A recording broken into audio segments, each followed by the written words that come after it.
अभी आपको बराह रास्त इस्लामाबाद लिए चलते हैं। पीपल्स पार्टी के रहनुमा न्यूज़ कॉन्फ्रेंस कर रहे हैं। ही ये है कि क्यों मियां शहबाज शरीफ को जनाब आसिफ अली जरदारी ने पाकिस्तान के वजीर आजम के लिए नॉमिनेट किया।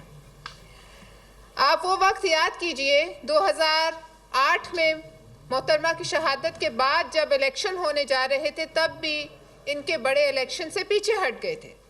अचकजई साहब के साथ उन्होंने इलेक्शन को बायकॉट करने का फैसला किया था मियां मोहम्मद नवाज शरीफ साहब ने। उस वक्त भी जरदारी साहब ने उन्हें कायल किया, हालांकि नुकसान जरदारी साहब का हुआ था। इसके बाद 2014 में भी जरदारी साहब ने इन पर मुश्किल देखी तो वो जाती उम्रा पहुंचे। आज अगर इनमें सांस में सांस आया है तो ये हमारे गले को हाथ डाल रहे हैं। जब मौका ऐसा था, आप याद कीजिए, इमरान खान की हुकूमत जब यहाँ से रुखसत की जाने वाली थी तो उस वक़्त ये हर वक्त जरदारी साहब के गोडे से लिपटे रहते थे। आज इनमें इतनी सांस आ गई है कि ये अब हमें ही आंखें दिखाने लगे हैं। तो हम आपको बताना ज़रूर चाहते हैं कि पाकिस्तान पीपल्स पार्टी जो है वो आपकी इत्तेहादी है, इस वक्त तक है, ज़रूर है। उसके वोट से आप हुकूमत में आए हैं, लेकिन पाकिस्तान पीपल्स पार्टी आपकी गुलाम नहीं है। इत्तेहाद का मतलब गुलामी नहीं है, और ना हम बदतमीज़ी बदतहजीबी अपनी लीडरशिप पर इस किस्म के इल्ज़ामात जो लगाए गए हैं बिलावल साहब के ऊपर, आसिफा बीबी के ऊपर, ये इखलाक से इतना गिर जाना कि आप ऐसे ताने देने लग पड़ें। अपने घर की लड़ाई को आप हमारे गले न डालें। हमारी आपसे ये गुजारिश है कि जो आपकी साजिश है ये महलाती साजिश है। ये जो इस वक्त हो रहा है ये एक महलाती साजिश है जो पंजाब और वफाक के दरमियान। इसमें पाकिस्तान पीपल्स पार्टी का कोई ताल्लुक नहीं, और ना पाकिस्तान पीपल्स पार्टी इस लड़ाई में आना चाहती है, और ना बराए मेहरबानी आप हमें इस लड़ाई में घसीटें। आप अपनी लड़ाई अपने घर में लड़ें। हमें इन लड़ाइयों में आने का कोई शौक़ नहीं, लेकिन हम समझते ज़रूर हैं कि इनको, पंजाब हुकूमत को, मियां शहबाज शरीफ साहब अपनी कुर्सी पे बैठे बिल्कुल अच्छे नहीं लगते, और इसका हम कोई इलाज नहीं कर सकते। दूसरी बात, बिलावल साहब पर इल्ज़ाम लगाने वालों को ये याद करना चाहिए, और ये अफसोस की बात है कि हम याद करा रहे हैं, क्योंकि हम आज भी अपने बिलावल साहब की कही हुई बात पर खड़े हैं। उन्हें ये याद होना चाहिए कि जब उन पर मुश्किल वक्त आया तो जनाब बिलावल जरदारी साहब वो पहले लीडर थे जिन्होंने उठकर उनके लिए आवाज़ बुलंद की और कहा कि लड़ना है तो मर्दों से लड़ो। जब इनके ऊपर कराची में मुश्किल आई तब भी बिलावल साहब ने 10 कदम आगे बढ़कर, सबसे आगे बढ़कर इनका दिफा किया। उस वक्त तो आपको वो बहुत अच्छे लगते थे। आज आप उन पर ऐसा इल्ज़ाम लगा रहे हैं जिसका अगर हम जवाब दें तो वो जवाब फिर बहुत आपके बुजुर्गों तक चला जाएगा, उससे पीछे चला जाएगा, इसलिए हम नहीं कहना चाहते। लेकिन बिलावा आप ये मत भूलें कि आज भी इंडिया के बयानिए को जिसने पाश किया वो बिलावल भुट्टो जरदारी साहब थे। आपके पास तो कोई एक शख्स ऐसा मौजूद नहीं कि जो पाकिस्तान का मुकदमा आलमी सतह पर लड़ सके। आपके तो जो भी जाता है माशाल्लाह वो पाकिस्तान का मजाक बनवा के वापस आता है। लिहाजा इस किस्म के इल्ज़ामात अगर लगना शुरू हुए तो हम आपको याद कराने पर मजबूर होंगे कि बिलावल साहब ने कभी मोदी को अपने घर नहीं बुलाया। बिलावल साहब ने तो हमेशा ये नारा लगाया कि मोदी का जो यार है गद्दार है। हम आज भी इसी नारे पर खड़े हैं, और ये नारा उन्होंने उस वक़्त लगाया जब यहाँ मोदी को जो है वो एक देवता बना के पेश किया जा रहा था। हम ये भी आपको याद दिलाना चाहते हैं कि हम पंजाब पे बात करेंगे, आप सिंध पे कीजिए, हमें कोई इतराज़ नहीं। हम हर सूबे पर बात करेंगे जहां हमें कोई कमी और कमज़ोरी नज़र आई। ये तासुर कि आप पंजाब हैं, आप पंजाब नहीं हैं, पंजाब है। आप एक जमात हैं, सियासी जमात हैं, सिर्फ एक सियासी जमात है। आज आप हैं, कल कोई और होगा।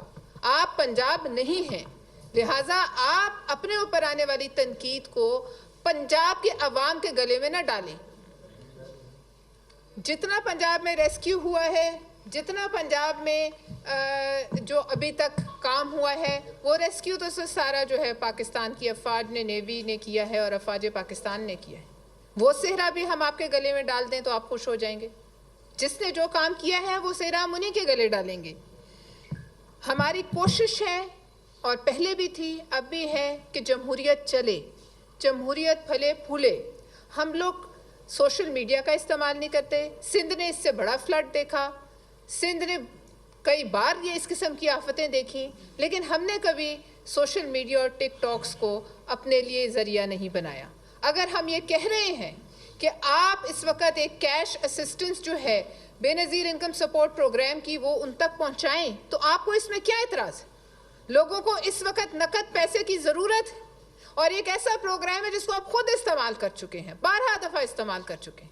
इस प्रोग्राम को वर्ल्ड बैंक की एक्रीडेशन हासिल है, सिर्फ इसलिए कि इसमें मोहतरमा बेनज़ीर भुट्टो का नाम है और वो आपका क्रेडिट आपको लगता है उससे पीछे हट जाएगा, तो मोहतरमा के मुकाम तक तो अगले 100 साल तक मैं नहीं देखती कि आप पहुँच सकते। लिहाजा आप अपनी कारकर्दगी पर जोर दीजिए, आप हमारे सवालात का जवाब देने का आदी बने, आप लोगों के सवालात का जवाब देने की आदी बने। हम आपसे पूछ सकते हैं कि सीटीडी क्या चीज़ है, सीटीडी किस किस टाइप ऑफ फोर्स का नाम है, सीटीडी ने कितने जाली मुकाबले किए हैं पंजाब, सीटीडी ने 1000 से ज़्यादा मुकाबले किए हैं, उनमें से हम जुडिशल कमीशन की एक जो है हम चाहते हैं कि जुडिशल कमीशन बने, हम उसका मुतालबा करना चाहते हैं। हम पंजाब के अवाम अगर उसमें से कोई उन जाली मुकाबलों में मारे गए हैं तो हम उनका मुकदमा भी लड़ेंगे। हम उन किसानों का मुकदमा लड़ना चाहते हैं जो इस वक्त डूबे हुए हैं, जिनके डेरे डूबे हुए हैं, जिन पे 15-15, 20-20 फुट इस वक्त जो है मिट्टी और कीचड़ है। हम उन लोगों का मुकदमा लड़ेंगे कि जिनके छतों तक घर डूबे हों। आप हमें उनका मुकदमा लड़ने से नहीं रोक सकते, क्योंकि पाकिस्तान पीपल्स पार्टी जो है वो चोरी खाने वाले मजनुओं की जमात नहीं है, और पाकिस्तान पीपल्स पार्टी जो है वो हवाई फायरिंग से भी नहीं डरती, और ना मुल्क छोड़कर किसी वक्त भी पाकिस्तान पीपल्स पार्टी के कोई भी हुक्मरान यहाँ से भागे हैं।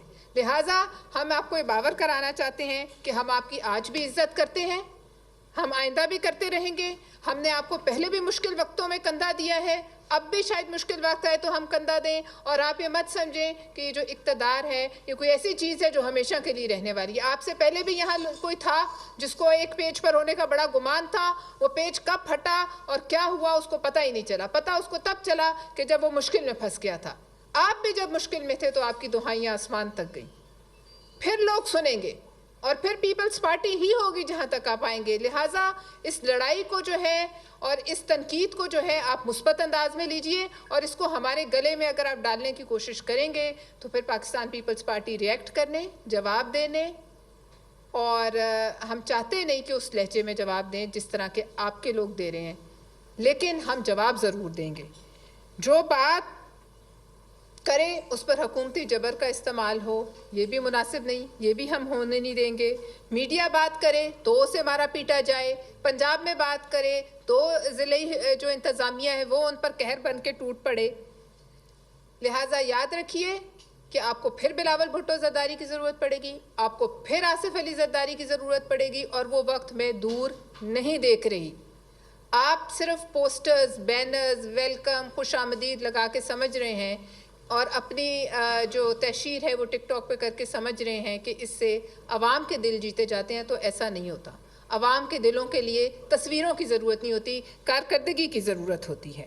लिहाजा हम ये समझते हैं कि ऐसे वक्त में अब आप अपना ध्यान जो है वो रेस्क्यू पर दीजिए, आप अपना ध्यान जो है वो लोगों की मुश्किलें आसान करने पर दीजिए। हम सवाल करते रहेंगे, हम तजावीज़ देते रहेंगे, क्योंकि पंजाब हमारा भी है, पंजाब पूरे पाकिस्तान का है, और पंजाब फतह नहीं हुआ है, और ना आप वहाँ जो है मार्शल लॉ डिक्टेटर बनने की इस मुल्क में कोशिश करें। बहुत शुक्रिया। इसके साथ मैं अपने कॉलीग सेनेटर वकार मेहदी साहब को दावत देती हूँ कि वो अपने ख्यालात का इज़हार करें। बिस्मिल्लाहिर्रहमानिर्रहीम। बहुत शुक्रिया परवेज़ साहिबा, बहुत तफसील से उन्होंने आपको सूरत-ए-हाल सामने रखी है।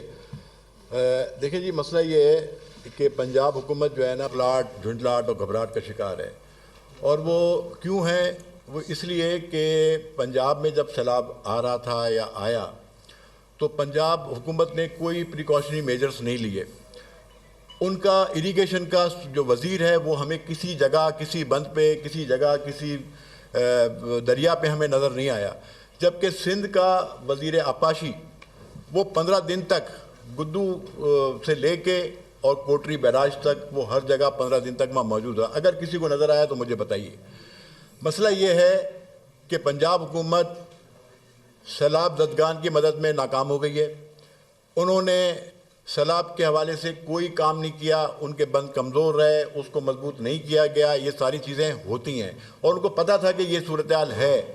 उन्होंने तो 3-3.5 लाख क्यूसिक का सैलाब देखा, सिंध ने 6.5 लाख क्यूसिक आया है पानी, 6.5 लाख क्यूसिक पानी आया है और वो चीफ मिनिस्टर सिंध खुद तमाम जगहों पे वो विजिट पर रहे। उन्होंने टिकटॉक नहीं बनाई, उन्होंने कोई सोशल मीडिया का सहारा नहीं लिया, वो तमाम नेशनल मीडिया गवाह है इस बात का और बेहतरीन अंदाज से हमने वो पानी को गुजारा है जो दरिया का पानी समंदर में गया। और अगर आप गुड्डू से चलें वहाँ तक देखें कि कोई शहर, कोई जगह पानी नहीं हुआ सिवाय कच्चे का इलाका, उसको भी हमने वहाँ सबको रेस्क्यू किया। तकरीबन 2 से 2.5 लाख लोग जो थे उनको हमने पहले ही उनको जगहों पे, स्कूलों में, खेमा बस्तियों में उनको पहुँचा दिया था। उनका दिन रात 3 वक्त का खाना, किसी को शिकायत नहीं मिलेगी। मैं सबको दावत देता हूँ वो जाएँ सिंध के अंदर, आप पूछे जाके, और आप यहाँ जाइए चाहे सेंट्रल पंजाब हो या साउथ पंजाब हो, आज भी बस्तियाँ पानी से डूबी हुई हैं, उनका कोई रेस्क्यू नहीं है, उनका कोई पुरसाने हाल नहीं है। पाकिस्तान पीपुल्स पार्टी ने अपने हद्दुल मकदूर जहाँ कोशिश कर सकती थी, हमने उनको वहाँ पे राशन भी है, वहाँ पे सहूलियात भी फराहम करने की पूरी कोशिश की है। मुल्तान के अंदर अगर आप देखें तो गिलानी साहब खुद और कासिम गिलानी और उनके सारे लोग MNAs हमारे वहाँ मौजूद थे।